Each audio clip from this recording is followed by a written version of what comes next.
I was always hungry for love.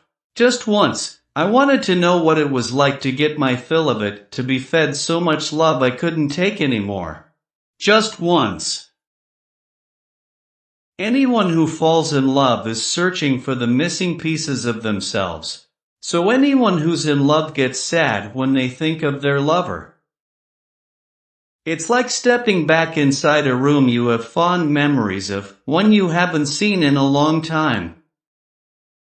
People fall in love without reason, without even wanting to yet predict it. That's love.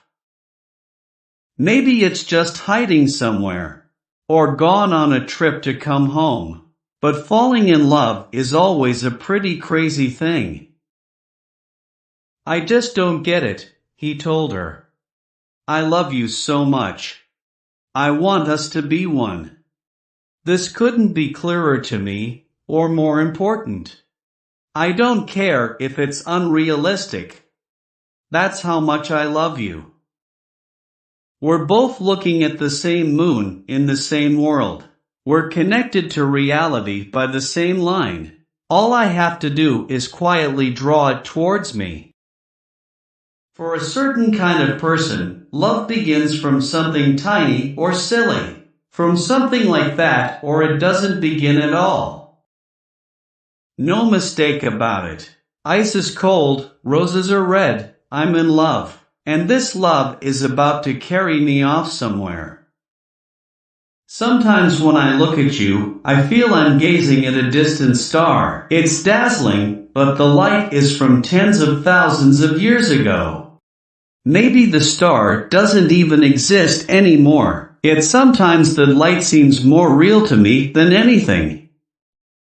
It's not as if our lives are divided simply into light and dark. There's shadowy middle ground. Recognizing and understanding the shadows is what a healthy intelligence does. And to acquire a healthy intelligence takes a certain amount of time and effort. Life is not like water. Things in life don't necessarily flow over the shortest possible route. In the midst of life, everything revolved around death. Even if we could turn back, we'd probably never end up back where we started. As we go through life, we gradually discover who we are, but the more we discover, the more we lose ourselves.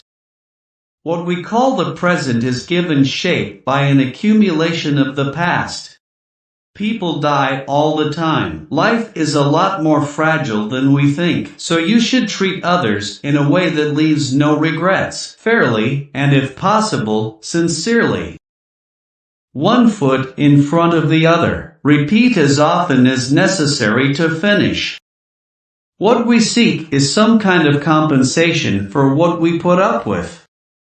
Remove everything pointless from an imperfect life, and it would lose even its imperfection. I dream. Sometimes I think that's the only right thing to do. Narrow minds devoid of imagination, intolerance, theories cut off from reality, empty terminology, usurped ideals, inflexible systems. Those are the things that really frighten me. The better you were able to imagine what you wanted to imagine, the farther you could flee from reality. The answer is dreams. Dreaming on and on. Entering the world of dreams and never coming out. Living in dreams for the rest of time. Dreams come from the past, not from the future. Dreams shouldn't control you, you should control them. It's just like Yeats said, in dreams begin responsibilities. Flip this around and you could say that where there is no power to imagine, no responsibility can arise.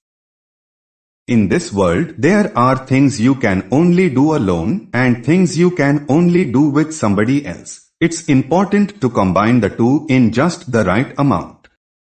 I could hear the roots of loneliness creeping through me when the world was hushed at 4 o'clock in the morning. Sometimes I get real lonely sleeping with you. Two people can sleep in the same bed and still be alone when they close their eyes. Why do people have to be this lonely? What's the point of it all? Millions of people in this world, all of them yearning, looking to others to satisfy them, yet isolating themselves. Why?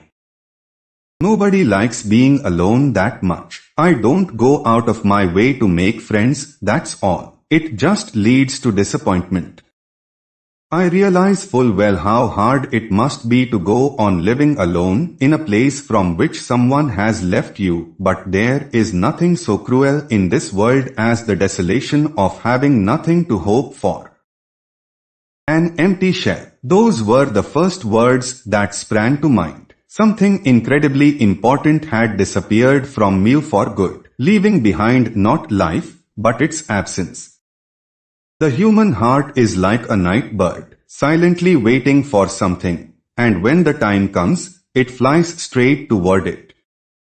What matters is deciding in your heart to accept another person completely. When you do that, it is always the first time and the last. For a long time, she held a special place in my heart. I kept this special place just for her, like a reserved sign on a quiet corner table in a restaurant, despite the fact that I was sure I'd never see her again. I sometimes think that people's hearts are like deep wells. Nobody knows what's at the bottom. All you can do is imagine by what comes floating to the surface every once in a while. If you can love someone with your whole heart, even one person, then there is salvation in life, even if you can't get together with that person.